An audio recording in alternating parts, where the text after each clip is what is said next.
बोलो भारत माता की, भारत माता की जय श्री राम, जय श्री राम, जय श्री राम. ವೇದಿಕೆ ಮೇಲಿರುವಂತ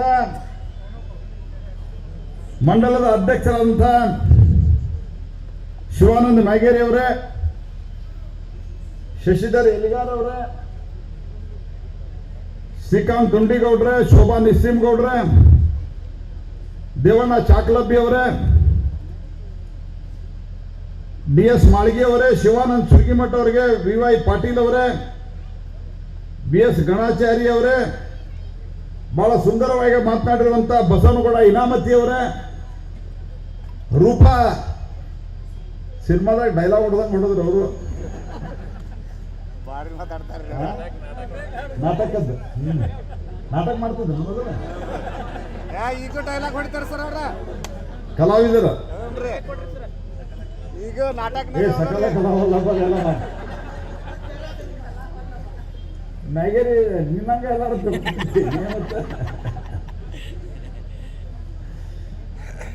ಹಾಗೂ ರಘು ತರ್ವಿಮಠ ಅವರೇ,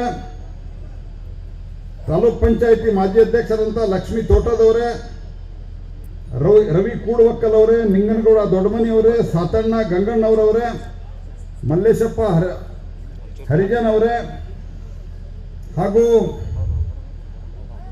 ಎಲ್ಲ ಗ್ರಾಮ ಪಂಚಾಯಿತಿಯ ಸರ್ವ ಸದಸ್ಯರೇ, ಹುಲ್ಗೂರು ಮತ್ತು ಅಕ್ಕಪಕ್ಕದ ಗ್ರಾಮದ ಎಲ್ಲ ಸಹೋದರ ಸಹೋದರಿಯರು, ನಿಮ್ಮೆಲ್ಲರಿಗೂ ನಾನು ಹೃತ್ಪೂರ್ವಕವಾದಂತಹ ಧನ್ಯವಾದವನ್ನು ಅರ್ಪಿಸ್ತೇನೆ. ಇಷ್ಟೊಂದು ದೊಡ್ಡ ಸಂಖ್ಯೆಯಲ್ಲಿ ತಾವೆಲ್ಲ ಆಗಮಿಸಿದ್ದೀರಿ ಮತ್ತು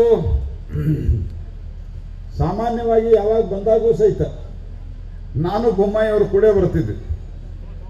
ನಾನು ಬೊಮ್ಮಾಯಿ ಅವರಿಗೆ ನಾನು ಮಂತ್ರಿ ಆದ್ಮೇಲೆ ನಿಮ್ಮೆಲ್ಲರ ಆಶೀರ್ವಾದ ಬಹಳ ದೊಡ್ಡದಾತು. ಶರೀಫ್ ಅಜ್ಜನ ಗೋವಿಂದ ಭಟ್ರ ಆಶೀರ್ವಾದವು ಜೋರಾಯಿತು. ನೀವು ಎಂಥ ಆಶೀರ್ವಾದ ಮಾಡಿದ್ರಿ ಅಂತಂದ್ರೆ ನನಗೆ 3 ಖಾತೆ ಕೊಟ್ಟರು ನರೇಂದ್ರ ಮೋದಿಯವರು ಮಂತ್ರಿ ಮಾಡಿದರು.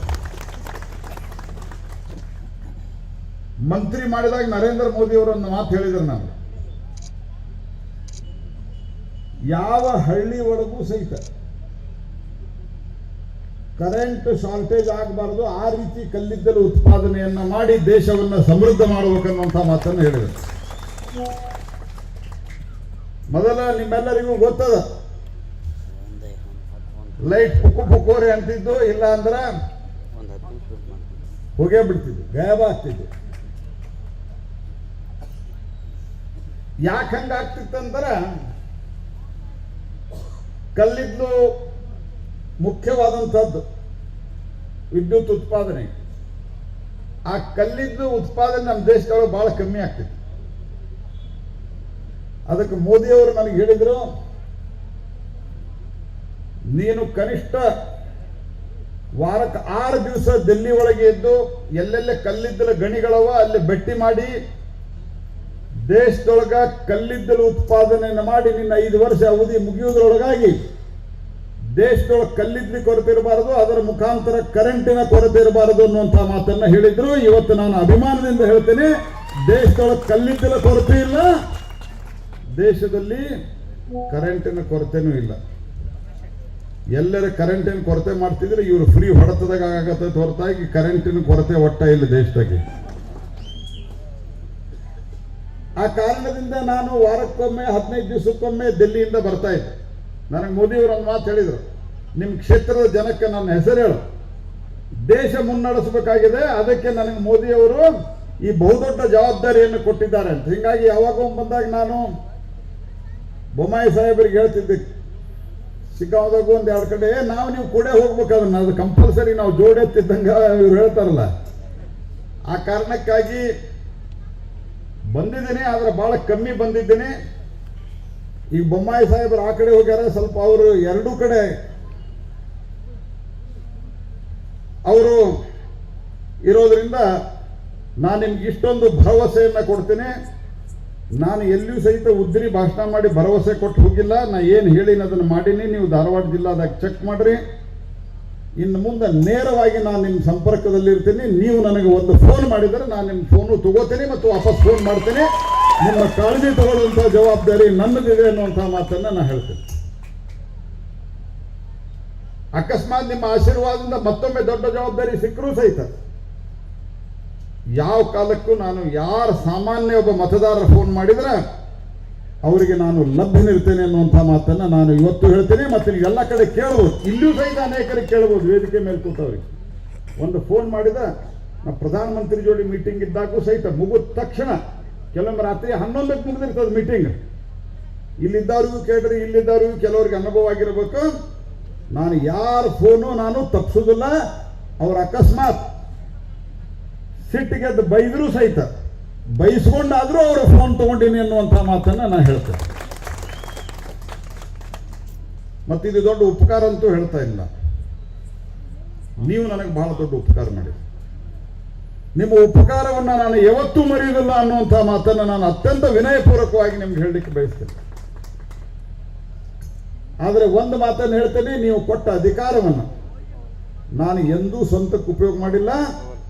ನಾನು ಈ ಕ್ಷೇತ್ರದ ಮತ್ತು ದೇಶದ ಸಮಗ್ರ ಅಭಿವೃದ್ಧಿಗಾಗಿ ಅದನ್ನು ನಾನು ಉಪಯೋಗ ಮಾಡಿದ್ದೇನೆ ಅನ್ನುವಂಥದ್ದನ್ನು ಘಂಟಾಘೋಷವಾಗಿ ನಾನು ಹೇಳಲಿಕ್ಕೆ ಬಯಸ್ತೇನೆ. ಆದ್ದರಿಂದ ಸ್ನೇಹಿತರೆ, ಇವತ್ತು ನರೇಂದ್ರ ಮೋದಿ ಅವರ ನೇತೃತ್ವದಲ್ಲಿ ದೇಶದಲ್ಲಿ ಏನು ಪರಿವರ್ತನೆ ಬಂದಿದೆ, ಆ ಪರಿವರ್ತನೆಯನ್ನು ನೋಡಿ ನಾವು ಈ ನರೇಂದ್ರ ಮೋದಿಯವರ 3ನೇ ಅವಧಿಯ ತೀರ್ಮಾನಕ್ಕಾಗಿ ಇವತ್ತು ಒಂದು ರೀತಿಯಲ್ಲಿ ಹೆಂಗೆ ವಿದ್ಯಾರ್ಥಿಗಳು ಪ್ರತಿ ವರ್ಷ ಪರೀಕ್ಷೆ ಬರೀತಾರೆ, ಒಂದು ಸರ್ಕಾರಕ್ಕೆ ಒಬ್ಬ ಜನಪ್ರತಿನಿಧಿಗಳಿಗೆ 5 ವರ್ಷದಲ್ಲಿ ಪರೀಕ್ಷೆ ಬರೆದಂಗ ನಾವು ಪರೀಕ್ಷೆಯ ಉತ್ತರವನ್ನು ಬರೆದು ನಿಮ್ಮ ಮುಂದಿಟ್ಟಿದ್ದೇವೆ. ಮಾರ್ಕ್ಸ್ ಹಾಕೋದು ನಿಮ್ಮ ಕೈಯಲ್ಲಿ ಅದನ್ನುವಂಥ ಮಾತನ್ನು ನಾನು ಹೇಳ್ತೇನೆ. ನೀವು ವಿಚಾರ ಮಾಡಿ. ಈ ಸ್ಕೀಮ್ ಬಗ್ಗೆ ಎಲ್ಲ ಬಗ್ಗೆ ಹೇಳಿದ್ದಾರೆ, ನಾನು ಬಹಳ ವಿವರವಾಗಿ ಮಾತಾಡ್ಲಿಕ್ಕೆ ಹೋಗುದಿಲ್ಲ. ಕಾಂಗ್ರೆಸ್ ಪಾರ್ಟಿಯವರು ಈ ಗ್ಯಾರಂಟಿ ಅಂತ ಮಾತಾಡ್ಕೊಂಡು ಹೊಂಟಾರೆ. ನಾನು ಒಂದು ಪ್ರಶ್ನೆ ಕೇಳ್ತೇನೆ ನಿಮಗೆ. 30-40 ವರ್ಷದಿಂದ ಕಾಂಗ್ರೆಸ್ ಪಾರ್ಟಿಯವರು ಏನು ಹೇಳಿದ್ರು? ಗರೀಬಿ ಹಟಾವು ಹೇಳಿದ್ರಲ್ಲ. ಗರೀಬಿ ಹಟಾವು ಅಂದ್ರೆ ಏನ? ಬಡತನವನ್ನ ನಿರ್ಮೂಲನೆ ಮಾಡ್ತೀವಿ ಅಂತ. ಆ ಗರೀಬಿ ಹಟಾವದ್ಮೇಲೆ 2-3 ಚುನಾವಣೆ ಗೆದ್ರು. ಗರೀಬಿ ಹಟಾವಾಗಿದ್ರೆ ಯಾರಿಗಾರ ಫ್ರೀ ಕೊಡೋದು ಇರೋದು ಬರ್ತಿತ್ತ? ಅಂದ್ರೆ ಹೊಸ ಗಿಮಿಕ್ ಮಾಡ್ಕೊತ ಹೋಗೋರು. ಆದರೆ ನರೇಂದ್ರ ಮೋದಿ ಅವರು ಇವು ಯಾವುದೂ ಹೇಳಲಿಲ್ಲ. ಕೋವಿಡ್ ಪ್ರಶ್ನೆ ಬಂತು. ಕೋವಿಡ್ದಾಗ ನಮ್ಮ ದೇಶದೊಳಗೆ ಒಂದು ವ್ಯಾಕ್ಸಿನ್ ತಯಾರಾಗ್ತಿರ್ಲಿಲ್ಲ. ಇವತ್ತಿನ ತನಕ ನಮ್ಮ ಹುಡುಗರು ಹಿಡ್ಕೊಂಡು ದೊಡ್ಡವರಿಗೆ ಹೆಪಟೈಟಿಸ್ ವ್ಯಾಕ್ಸಿನ್ ಏನು ಹಾಕ್ತೀವಿ, ಆ ಎಲ್ಲ ವ್ಯಾಕ್ಸಿನ್ ಜಗತ್ತಿನ ಬೇರೆ ದೇಶದಿಂದ ಭಾರತಕ್ಕೆ ಬರ್ತಾವ. ಕೋವಿಡ್ ಬಂದಾಗ ಕಾಂಗ್ರೆಸ್ನವರು ಬಹಳ ಖುಷಿಯಾಗಿತ್ತು. 100 ಜನ 1000 ಜನ ಸಾಯ್ತಾರ, ಕೋಟ್ಯಾಂತರ ಜನ, ಮೋದಿ ಬರ್ಬಾದಾಗ್ತದೆ ಹೆಸರು, ನಾವು ಬರ್ತೀವಿ ಅಂತ ಲೆಕ್ಕ ಹಾಕಿದ್ರು. ಆದರೆ ಮೋದಿಯವರು ತನ್ನ ಚಾಣಾಕ್ಷ ನೀತಿಯಿಂದ, ಜನರ ಮೇಲೆ ಕಳಕಳಿಯಿಂದ ದೇಶದಲ್ಲೇ ವ್ಯಾಕ್ಸಿನ್ ತಯಾರು ಮಾಡಿ ಜಗತ್ತಿನಾಗ ಒಟ್ಟ ಇಲ್ಲಿ ತನಕ 600 ಡೋಸ್ ವ್ಯಾಕ್ಸಿನ್ ಕೊಟ್ಟಾರ. 600 ಡೋಸ್. ಅದರೊಳಗ ಭಾರತದಲ್ಲೇ 240 ಡೋಸ್ ಕೊಟ್ಟಿರುವಂತ ಕೀರ್ತಿವಂತ ಪುಣ್ಯಾತ್ಮ ಅದು ನರೇಂದ್ರ ಮೋದಿ ಸ್ನೇಹಿತರು. ಹಿಂಗಾಗಿ ಇವತ್ತು 240 ಕೋಟಿ ಕೊಟ್ಟಿವಿ. 240 ಕೋಟಿ ವ್ಯಾಕ್ಸಿನ್. 240 ಅಲ್ಲ, 220 ಕೋಟಿ. ಯಾಕಂದ್ರೆ 20 ಕೋಟಿ ಜನ ಮಕ್ಕಳು, ಇವರಿಗೆ ನಾವು ವ್ಯಾಕ್ಸಿನ್ ಕೊಟ್ಟಿಲ್ಲ, ಬಹಳ ಸಣ್ಣ ಮಕ್ಕಳಿಗೆ. ಸುಮಾರು 120 ಕೋಟಿ ಅಂದ್ರೆ 2 ಡೋಸ್ ಎಲ್ಲರಿಗೂ ಕೊಟ್ಟಿವಿ. ಕಾಂಗ್ರೆಸ್ ಪಾರ್ಟಿಯವರು ಏನ್ ಹೇಳ್ತಿದ್ರು? ಮೊದಲ ವ್ಯಾಕ್ಸಿನ್ ವಿದೇಶದಿಂದ ತರಿಸ್ರಿ ಅದು, ಯಾಕಂದ್ರೆ ಕಮಿಷನ್ ಬರ್ತಿತ್ತು ಅವ್ರಿಗೆ. ಆಮೇಲೆ ಇಲ್ಲಿದ ತಯಾರಾದ ನಂತರ ಏನ್ ಮಾಡಿದ್ರು? ಆ ವ್ಯಾಕ್ಸಿನ್ ತಗೋಬೇಡ ಅಂದ್ರು. ಅದು ಮೋದಿ ವ್ಯಾಕ್ಸಿನ್ ಅಂದ್ರು.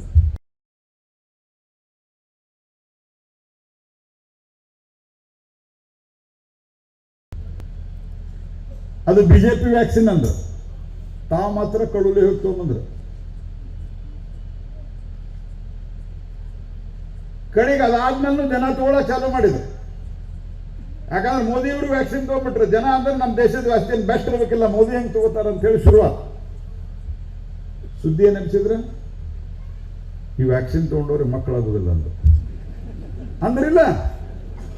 ಎಂಥ ದುಷ್ಟರು ನೋಡ್ರಿ, ಜನರ ಜೀವದ ಮೇಲೆ ಚೆಲ್ಲಾಟ ಆಡಿದ್ರು.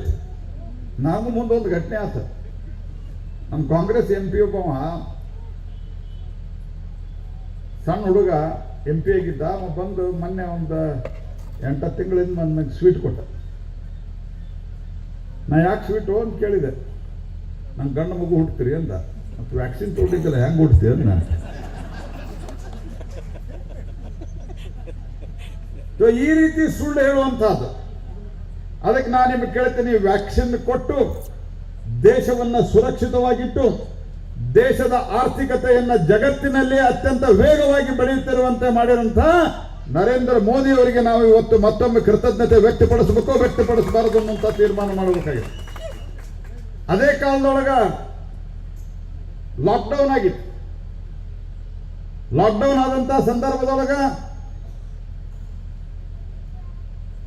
ಅನೇಕರಿಗೆ ಊಟದ ಪ್ರಶ್ನೆ ಬಂತು. 5 kg ಅಕ್ಕಿ, ಆ 3-4 ತಿಂಗಳ ಸಿಲಿಂಡರು, ಬೇರೆ ಬೇರೆ ಪದಾರ್ಥಗಳು, ಮೇಲೆ ಅಕೌಂಟಿಗೆ 500 ರೂಪಾಯಿ ಹಾಕಿ ಮತ್ತು ಆ 5 kg ಅಕ್ಕಿಯನ್ನ ಈಗೂ ಮುಂದುವರಿಸ್ತಾ ಇದ್ದೀವಿ, ಇನ್ನು 5 ವರ್ಷನೂ ಮುಂದುವರಿಸ್ತೀವಿ ಅನ್ನುವಂತಹ ಭರವಸೆಯನ್ನ ಕೊಟ್ಟಂತಹ ನರೇಂದ್ರ ಮೋದಿ ಅವರು.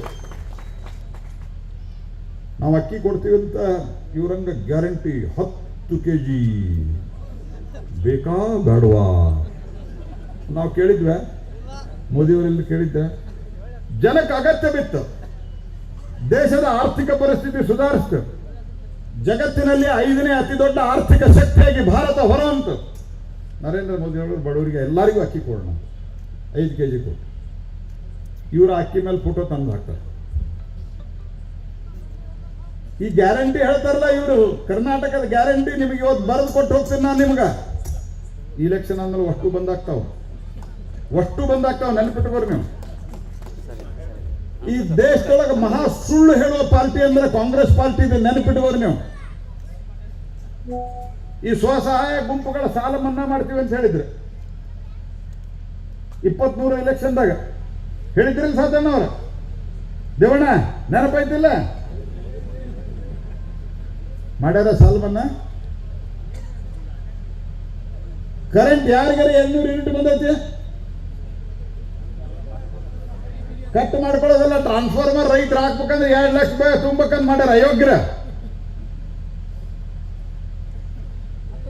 ಆದ್ರೆ ಮೋದಿ ಅವ್ರು ಹೇಳಿದ್ರು, ನಾನು ಕೈಗೆಟಕುವ ದರದಲ್ಲಿ ಬಡವರಿಗೆ, ಸಾಮಾನ್ಯ ದರದಲ್ಲಿ ಎಲ್ಲ ವರ್ಗದವರಿಗೆ 24 ತಾಸು ಕ್ವಾಲಿಟಿ ವಿದ್ಯುತ್ ಅನ್ನು ಕೊಡುವಂತಹ ತೀರ್ಮಾನವನ್ನು ಮಾಡಿ ಇವತ್ತು ದೇಶದ ಆಲ್ಮೋಸ್ಟ್ ಎಲ್ಲ ಕಡೆ ವಿದ್ಯುತ್ 24 ತಾಸು ನಾವು ಕೊಡ್ತಾ ಇದ್ವಿ. ಕೇವಲ 10 ವರ್ಷದಾಗ ನಾವು ಮಾಡಿದ್ದೇನೆ, ಕೇವಲ 10 ವರ್ಷದಾಗ. ಅದೇ ರೀತಿ ಕುಡಿಯುವ ನೀರು, ಪ್ರತಿ ಮನೆಗೆ ನಳದ ಮೂಲಕ ಕುಡಿಯುವ ನೀರನ್ನು ಕೊಡುವಂತಹ ವ್ಯವಸ್ಥೆಯನ್ನ ಮಾಡಿರುವಂತದ್ದು ಯಾರು?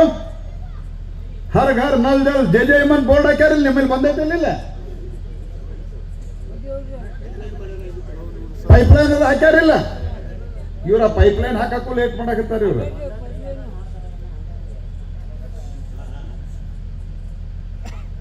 ನೋಡ್ರಿ, ದುಡ್ಡು ನಾವು ಕೊಡ್ತೀವಿ, ಹಾಕವ್ರು ಯಾರು ಹಾಕ್ಬೇಕು?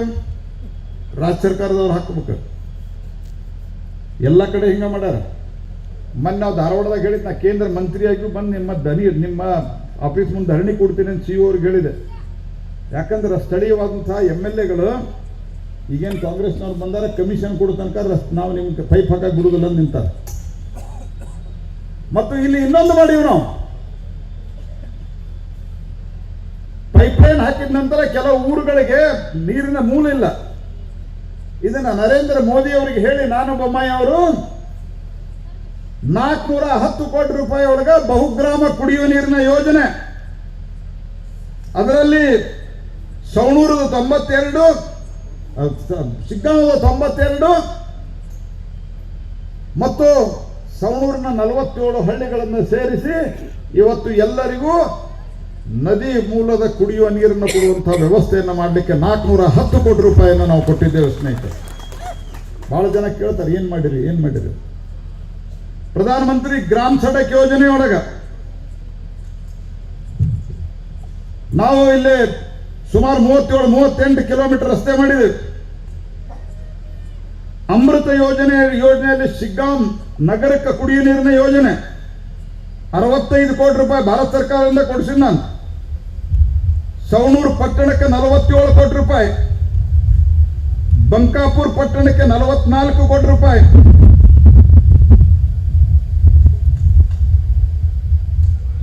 ಮೋದಿ ಅವರ ಇದು ಇಷ್ಟ. ಯಾರು ಕೂಡ ಕೊಡ ಹಿಡ್ಕೊಂಡು ಈ ಹರ್ಗರ್ ನಲ್ದಲ್ಲಿ ಹೆಂಗ್ ಬಂತಂದ್ರ ಒಂದ್ಸರ್ತಿ ಕ್ಯಾಬಿನೆಟ್ ನಲ್ಲಿ ಡಿಸ್ಕಷನ್ ಬಂತು. ಕುಡಿಯೋ ನೀರು ಕೊಡೋ ಜವಾಬ್ದಾರಿ ಯಾರ್ದು ಹಳ್ಳಿ ಒಳಗ ಮತ್ತು ಪಟ್ಟಣದಾಗ? ಪಂಚಾಯತ್ ಅದಲ್ಲ. ಆ ಪಂಚಾಯತಿಗೆ ದುಡ್ಡು ಕೊಡೋದು ರಾಜ್ಯ ಸರ್ಕಾರ ಮಾಡ್ಬೇಕು. ನಮ್ಮ ಅಧಿಕಾರಿಗಳೆಲ್ಲ ಮೋದಿ ಅವ್ರಿಗೆ ಹೇಳಿದ್ರು 7-8 ಲಕ್ಷ ಕೋಟಿ ರೂಪಾಯಿ ಬೇಕಾಕತಿ, ಇದನ್ನ ನೀವ್ಯಾಕೆ ಮಾಡಕ್ ಹೋಗ್ತೀರಿ, ರಾಜ್ಯ ಸರ್ಕಾರ ಬೇಕಾದ್ರೆ ಮಾಡ್ಕೊಳ್ಳಿ, ಅವ್ರು ರಾಜ್ಯ ಸರ್ಕಾರಗಳು ಅಂತ. ಮೋದಿ ಅವರೊಂದು ಮಾತು ಹೇಳಿದ್ರು, ನಮ್ಮೆಲ್ಲರೂ ಕಣ್ಣು ತೋರಿಸುವಂತ ಮಾತು. ಅವ್ರು ಹೇಳಿದ್ರು, ನನ್ನ ತಾಯಿ ಪಕ್ಕದ ಮನೆ ಕೆಲಸ ಮಾಡಿ, ಮನೆ ಕೆಲಸವನ್ನ ಮಾಡಿ, ಬಾವಿಗೆ ಹೋಗಿ ನೀರು ಸೇದ್ಕೊಂಡ್ಬಂದು ನಮ್ಮನ್ನ ಸಲುವಿದ್ದಾಳೆ.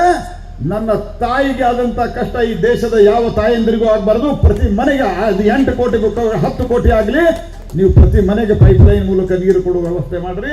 ಎಲ್ಲೆಲ್ಲಿ ಸಮೀಪದಲ್ಲಿ ನದಿ ಕೆರೆಗಳವ, ಆ ಕೆರೆಗಳ ಮೂಲಕ ಪೈಪ್ ಲೈನ್ ಹಾಕಿ ನೀರು ಕೊಡಬೇಕು ಅನ್ನುವಂಥ ಆದೇಶವನ್ನು ನರೇಂದ್ರ ಮೋದಿ ಅವರು ಮಾಡಿದ್ದಾರೆ. ಆಯುಷ್ಮಾನ್ ಆರೋಗ್ಯ ಭಾರತ ಯೋಜನೆ, ಕೃಷಿ ಸಮ್ಮಾನ, ಇವೆಲ್ಲ ನಾವು ಹೇಳಿದ್ದಿಲ್ರಿ. ಇವರಂಗ ಗ್ಯಾರಂಟಿ ಅಂತ ಹೇಳಿರ್ಲಿಲ್ಲ. ಅವು ಯಾವ ಗ್ಯಾರಂಟಿನೂ ಆಗುದಿಲ್ಲವ. ಯಾಕಂದ್ರೆ ದೇಶದೊಳಗೆ ಕಾಂಗ್ರೆಸ್ ಎಲ್ಲ ಸರ್ವೆ ನೋಡ್ರಿ ಎಷ್ಟು ಬರ್ತೈತಿ, 47, 48, 50, 52, 52 ಮೇಲೆ ಎಲ್ಲಿ ಹೋಗಿಲ್ಲ. ಕಾಂಗ್ರೆಸ್ ಪಾರ್ಟಿ ಭೂತಕಾಲದ ಪಾರ್ಟಿ ಈಗ ಅದ, ಮುಗಿತದ್ರ ಪರಿಸ್ಥಿತಿ. ರಾಜಕೀಯವಾಗಿ ಹೇಳೋದಾದ್ರೆ ಕಾಂಗ್ರೆಸ್ ಪಾರ್ಟಿಯೊಳಗೆ ಕೇಳ್ರಿ ನೀವು, ಬಿಜೆಪಿಗೆ NDA ನರೇಂದ್ರ ಮೋದಿ ನಾಯಕರು, ಕಾಂಗ್ರೆಸ್ ಪಾರ್ಟಿ ಅಥವಾ ಅವ್ರ INDAA ಏನೋ ಐತಲ್ಲ ಅದು, ಇಂಡಿಗೆ ಲೀಡರ್ ಯಾರಂತ ಕೇಳ್ರಿ.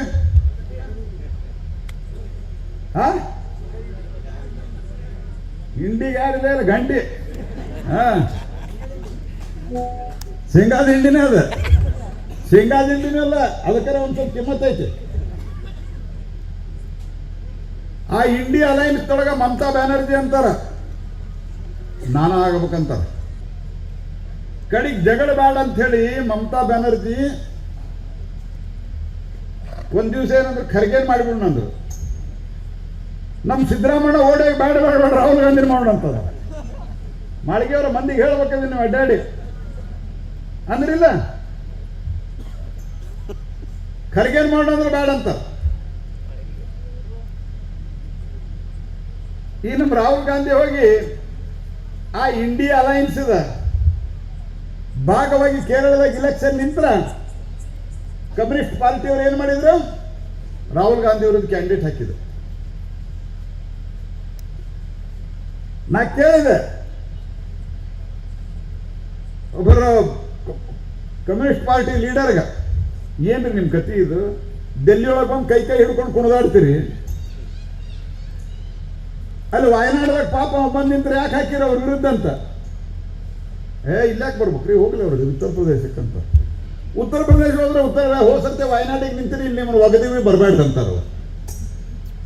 ಒಬ್ಬ ರಾಷ್ಟ್ರೀಯ ನಾಯಕ ಅಂತ ಹೇಳ್ಕೊಳ್ಳುವಂತ ಒಬ್ಬ ವ್ಯಕ್ತಿಗೆ ಒಂದು ಕ್ಷೇತ್ರ ಇರಲಾರ್ದಂತ ಸ್ಥಿತಿ ಬಂದದ.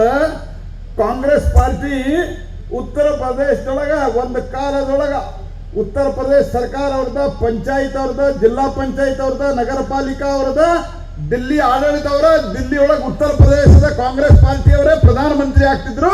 ಇವತ್ತು 17 ಸೀಟು ತಗೊಂಡು ಭಿಕ್ಷಾ ಬೇಡಿ 17 ಸೀಟ್ ಬಂದು, ಅಖಿಲೇಶ ನೀನು ಹೆಂಗೆ ಹೇಳ್ತೀವಿ ಹಂಗೆ ಬರ್ತೀವಪ್ಪ, ಬಾ ನಿಂದುಡಿ ಅಂತ ಕರ್ಕೊಂಡು ಹೊಂಟಾರ. ಅವ್ರು ಸೈಕಲ್ ಮೇಲೆ ಕೂತಾರ, ಆ ಸೈಕಲ್ ಪಂಚರ್ ಆಗಿಬಿಟ್ಟೆ. ಸೈಕಲ್ ಯಾರ್ದು ಹೇಳ್ರಿ? ಅಖಿಲೇಶಂದು.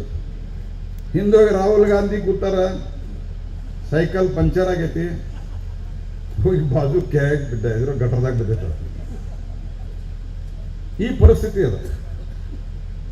ಜಗತ್ತಿನ ನಂಬರ್ 1 ರಾಷ್ಟ್ರವನ್ನಾಗಿ ಮಾಡಿ ಬರುವ 10-12 ವರ್ಷದೊಳಗೆ ದೇಶದಲ್ಲಿನ ಸಂಪೂರ್ಣ ಬಡತನವನ್ನು ನಿರ್ಮೂಲನೆ ಮಾಡಬೇಕನ್ನುವಂತ ಸಂಕಲ್ಪದೊಂದಿಗೆ ಮೋದಿಯವರು ಕೆಲಸ ಮಾಡ್ತಾ ಇದ್ದಾರೆ. ಅದಕ್ಕೆ ಹೇಳ್ಯಾರ ಅವರು. ಈಗ ನೋಡಿದ್ದೆ ಟ್ರೈಲರ್, ಪಿಕ್ಚರ್ ಬಾಕಿ ಅಂತ ಹೇಳ್ಯಾರ, ನೋಡಿರಲಿಲ್ಲ?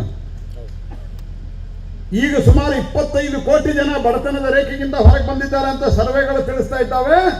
ಇವತ್ತು ಮೋದಿಯವರು ಹೇಳಿದ್ದಾರೆ, ಬರುವ 10 ವರ್ಷದೊಳಗೆ 12 ವರ್ಷದೊಳಗೆ ಈ ದೇಶದಲ್ಲಿನ ಸಂಪೂರ್ಣ ಬಡತನವನ್ನು ನಿರ್ಮೂಲನೆ ಮಾಡಿ ಭಾರತವನ್ನು ಅಭಿವೃದ್ಧಿ ಹೊಂದಿದ ದೇಶವನ್ನಾಗಿ ಮಾಡ್ತೀನಿ ಅನ್ನುವಂಥ ಸಂಕಲ್ಪವನ್ನು ತೊಟ್ಟಿದ್ದಾರೆ. ಅದರ ಜೊತೆಗೆ ಭಾರತವನ್ನು ಸುರಕ್ಷಿತ ಮಾಡ್ತೀನಿ ಅಂತ ಹೇಳಿದ್ದಾರೆ. ಯಾವ ಪಾಕಿಸ್ತಾನದವರು ಬಂದು ನಮ್ಮ ದೇಶದಲ್ಲಿ 100 ಜನರನ್ನು ಬಾಂಬ್ ಹಾಕಿ ಕೊಲ್ತಾರ, ಆ ಪಾಕಿಸ್ತಾನಕ್ಕೆ ಓಡಿ ಹೋಗ್ತಾ ಇದ್ರು ಬಾಂಬ್ ಹಾಕಿ.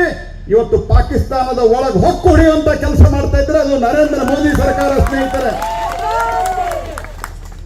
ಆದ್ರೆ ಇಲ್ಲೇನ್ ಮಾಡ್ತಾ ಇದ್ದಾರೆ ಇವರು? ಪಾಕಿಸ್ತಾನ ಜಿಂದಾಬಾದ್ ಅಂದವ್ರನ್ನ ಬ್ರದರ್ಸ್ ಅಂತಾರೆ. ಪಾಕಿಸ್ತಾನ ಜಿಂದಾಬಾದ್ ಅಂದ್ರೆ ಇವ್ರು ಬ್ರದರ್ಸ್ ಅಂತ. ದೇಶದ ಅನ್ನವನ್ನು ಉಂಡು ದೇಶಕ್ಕೆ ಧಿಕ್ಕಾರ ಹಾಕ್ತಾ ಇರುವಂತ, ಪಾಕಿಸ್ತಾನಕ್ಕೆ ಜಿಂದಾಬಾದ್ ಹಾಕ್ತಾ ಇರುವಂತವ್ರನ್ನ, ಅವರನ್ನ ಯಾವ ಶಿಕ್ಷೆಯನ್ನಾದ್ರೂ ಕೊಟ್ಟು ಅವರನ್ನ ಒಳಗೆ ಹಾಕಬೇಕಾಗಿತ್ತು, ಒಳಗೆ ಹಾಕಬೇಕಾಗಿತ್ತು. ಆದ್ರೆ ವಾರಗಟ್ಲೆ ಹಂಗ ಬಿಟ್ರು. ಅದ್ರ ಪರಿಣಾಮ ದೇಶದಾಗ ಎಲ್ಲೂ ಬಾಂಬ್ ಸ್ಫೋಟ ಆಗಿಲ್ಲ. ಇತ್ತೀಚೆಗೆ ರಾಮೇಶ್ವರ ಕೆಫೆಯಲ್ಲಿ ಬಾಂಬ್ ಸ್ಫೋಟ ಆಗಿದೆ. ಇದಕ್ಕೆ ಕಾರಣೀಕರ್ತರು ಯಾರು ಇದ್ದಾರೆ? ಅದು ಕಾಂಗ್ರೆಸ್ ಪಾರ್ಟಿ, ಸ್ನೇಹಿತರೆ. ಇವರ ತುಷ್ಟೀಕರಣದ ರಾಜಕಾರಣದ ಪರಿಣಾಮ ಇದು. ರಾಮ ಮಂದಿರಕ್ಕೆ ಬೈಕೌಟ್ ಮಾಡಿದವರು ಓಟ್ ಹಾಕ್ತೀರಿ? ಅರೇ 500 ವರ್ಷಗಳ ನಂತರ ರಾಮ ಮಂದಿರ ನಿರ್ಮಾಣ ಆದ, ಬೈಕೌಟ್ ಮಾಡ್ತೀರಿ ನೀವು? ಇಂಥ ಪಾರ್ಟಿಯನ್ನ ರಾಮ ಮಂದಿರ ಬೈಕೌಟ್ ಮಾಡಿದ್ದು ಪಾಕಿಸ್ತಾನ ಜಿಂದಾಬಾದ್ ಅನ್ನೋರನ್ನ ಬಾಜುಕ್ ನಿಂದಿರಿಸಿಕೊಳ್ಳೋದು, ಅವ್ರನ್ನ ಅಪ್ಪಿಕೊಳ್ಳೋದು. ಇಲ್ಲೇ ನಮ್ ದುರ್ದೈವದಿಂದ ನಮ್ ಜಿಲ್ಲಾದವ ನಾಚಿಕೆ ಅನ್ನಿಸ್ತದ ನಮ್ಗೆ ಹೇಳಲಿಕ್ಕೆ.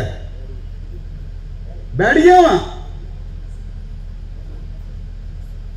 ಆದ್ದರಿಂದ ಸ್ನೇಹಿತರೆ, ಇಂಥ ದರಿದ್ರ ಪಾರ್ಟಿಯನ್ನ ಚಿತ್ತಿ ಎಸೆದು ಈ ಹೋದ ಸರ್ತಿ 52 ಬಂದಿದ್ರು, ಈ ಸರ್ತಿ ಅದಕ್ಕಿಂತ ಕಮ್ಮಿ ಸ್ಥಾನವನ್ನ ಮಾಡೋದು. ಯಾಕಂದ್ರೆ ಅವರು ಬಹಳ ದೊಡ್ಡ ಆಸೆ ಇಟ್ಕೊಂಡಿರೋದೆ ದಕ್ಷಿಣ ಭಾರತದಲ್ಲಿ. ಅಲ್ಲಿ ಅಡ್ರೆಸ್ ಇಲ್ಲ, ತೆಲಂಗಾಣ ಒಂದು ಬಿಟ್ರೆ.